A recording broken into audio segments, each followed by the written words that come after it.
Universidad Autónoma de México, Facultad de Estudios Superiores Iztacala, licenciatura en Psicología. ¿Para qué sirven los modelos de probabilidad en estadística? Inferencia estadística. Las ciencias han renunciado a la búsqueda de la verdad absoluta y en su lugar optan por medir el grado de certeza de sus proposiciones en términos de probabilidad. La probabilidad permite a las ciencias evaluar la veracidad de sus proposiciones en términos de probabilidad por medio de la comparación de los datos usando los modelos teóricos de probabilidad. La psicología usa la probabilidad como soporte a las críticas que se realizan por la falta de sustento científico en sus investigaciones y en sus resultados. Los modelos de probabilidad en psicología cumplen con un objetivo muy importante: predecir el grado de control y efectividad en una investigación o en un tratamiento. Conceptos básicos. Revisemos algunos conceptos básicos que nos ayudarán en el entendimiento de los modelos de probabilidad. El espacio muestral es el conjunto de resultados posibles de un experimento y puede representar personas, números, objetos, etc. Un evento es un hecho observable o subconjunto que está constituido por dos o más elementos de un espacio muestral. Por último, el evento elemental es aquel que contiene un solo elemento de un espacio muestral. Existen dos enfoques básicos de probabilidad. El enfoque a priori es cuando los sucesos de manera excluyente tienen la misma probabilidad de ocurrir dentro de un espacio muestral. El enfoque a posteriori se presenta cuando un experimento puede ser repetido bajo las mismas condiciones una infinidad de veces.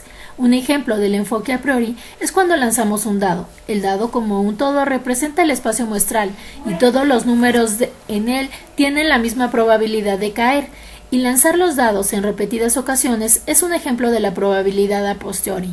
Por tanto, comparar estas dos probabilidades con los datos empíricos obtenidos en la investigación nos permite conocer si los resultados son producto de factores aleatorios o no.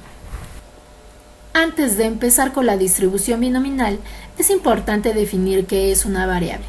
Podemos decir que una variable es una propiedad que puede adquirir cualquier valor y puede medirse. Las variables directas toman valores numéricos y finitos. Las variables continuas toman valores infinitos. En la distribución bimodal existen dos tipos de distribuciones probabilísticas, la empírica y la teórica. La primera se obtiene de la observación y el registro de datos en una situación real, por ejemplo, de la tasa de frecuencia de cigarrillos fumados en el día. Por su parte, la distribución teórica está constituida por todas las probabilidades a priori, en el segundo supuesto de que todos los eventos tienen igual probabilidad de ocurrencia y son sucesos independientes. La distribución teórica de probabilidad de una variable discreta que más se utiliza en investigaciones psicológicas es la binomial, que se obtiene de un proceso conocido como ensayos de Bernoulli. Este proceso debe cumplir tres condiciones. El primero referido a que cada ensayo debe guiar a dos resultados mutuamente excluyentes, uno exitoso y otro fracaso. 2. La probabilidad de los dos resultados debe permanecer constante de ensayo a ensayo. Y 3. Los ensayos deben ser independientes, es decir, el hecho de que ocurra A no debe afectar la probabilidad de que ocurra B. Ejemplos de distribución binomial. Éxito o fracaso de un programa de intervención con personas con trastornos de ansiedad generalizada. Ejemplo 2. Reforzamiento positivo a niños con trastorno de déficit de atención e hiperactividad. La distribución de variable continua se refiere a datos que toman caracteres continuos como la distancia de recorrido o la duración de una conducta, es decir, pueden adoptar valores infinitos. Este tipo de distribución que toma valores infinitos tiene forma de una campana y la mayor frecuencia se encuentra en el centro. Sus extremos se acercan al eje, pero jamás llegan a tocarlos. Sus características fundamentales son simetría respecto a la media, es decir, hay igual número de casos a la derecha que a la izquierda de la media.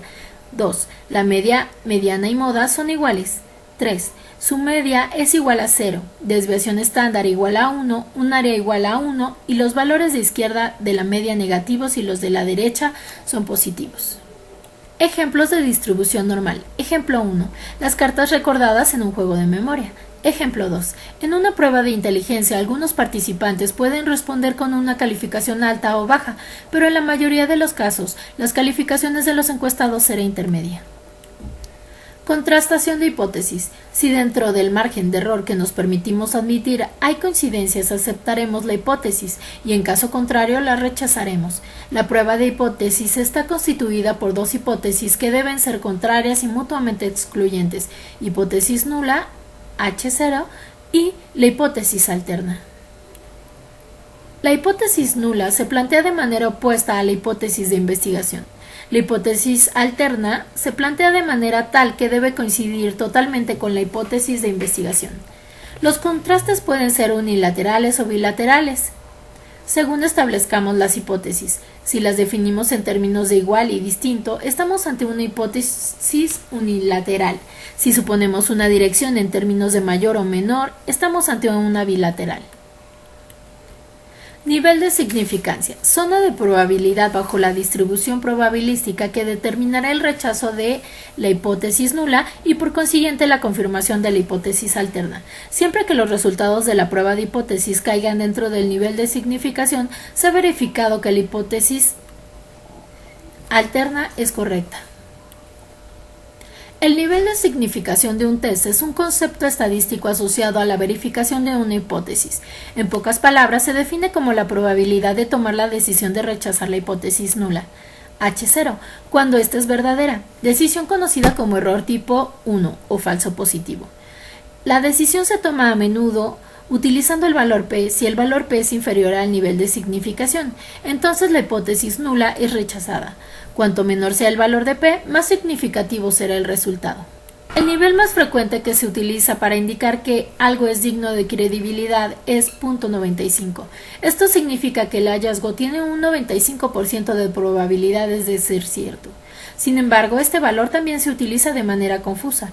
Ningún paquete de estadística mostrará 95% o .95 para indicar este nivel. En su lugar aparecerá .05 para indicar que el hallazgo tiene un 5% de probabilidades de no ser cierto, que es lo inverso a un 95% de probabilidades de ser cierto.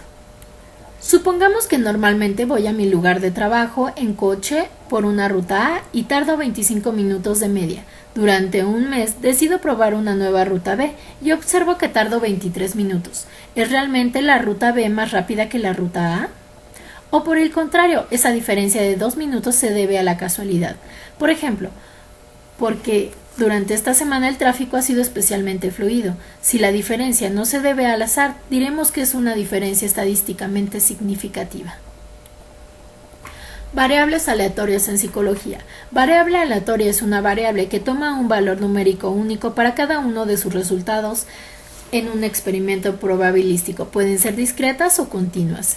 Variables aleatorias discretas en psicología. Todos los experimentos en que se cuentan son variables discretas. Una variable aleatoria discreta toma cada uno de sus valores con una determinada probabilidad. Ejemplos de variables aleatorias discretas en psicología.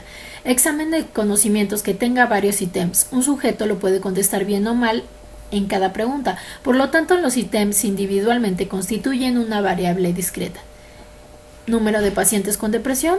Número de estudiantes en la FESI que son casados. Se conoce que hay 1000 y solo el 20% son casados. La probabilidad de tomar a un estudiante que sea casado es de 200 a 1000. La variable binominal éxito es encontrar un casado en 1000. La probabilidad es de 200 a 1000. El primero que se toma será 1 de 200. El segundo 2 de 199 y así consecutivamente. Variables aleatorias continuas en psicología. Todas las variables que proceden de experimentos en los que se mide son continuas. Variable continua es aquella que se define sobre un espacio asimilable al conjunto de los números reales, es decir, un espacio no numerable o un espacio infinito de tipo C o infinito 2. Ejemplos de variables aleatorias continuas en psicología. Recolectar datos sobre la sensación de un paciente acerca de cuánto le duele la extracción de una muela. Si bien este dolor no puede ser medido, puede ser segmentado, digamos, de dolor intenso a insoportable, de dolor medio a tolerable o sin dolor o poco dolor. De la misma forma, se pueden recolectar datos del tiempo que tarda un paciente en tranquilizarse. Agradecemos su atención. Muchas gracias.